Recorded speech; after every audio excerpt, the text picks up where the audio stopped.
గుడికి వెళ్తే తీర్థం 3 సార్లు ఇస్తారు కదా, ఎందుకు తెలుసుకుందాం. ఓ హలో, అందరికీ నమస్కారం.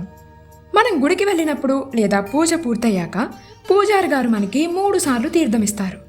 అది కేవలం ఆచారం మాత్రమే కాదు, దాని వెనుక ఒక గొప్ప అర్థం ఉందంట. మొదటిసారి తీసుకోవడం వల్ల శారీరక శుచి జరుగుతుంది, మన శరీరాన్ని మనస్సును శుద్ధి చేయడానికి. రెండోసారి తీసుకోవడం ధర్మ ప్రవర్తన కోసం, ధర్మం న్యాయంతో జీవించటానికి. మరి 3వసారి తీసుకోవడం దైవ చింతన కోసం, ఆ పరమేశ్వరుని అనుగ్రహం కోరుతూ.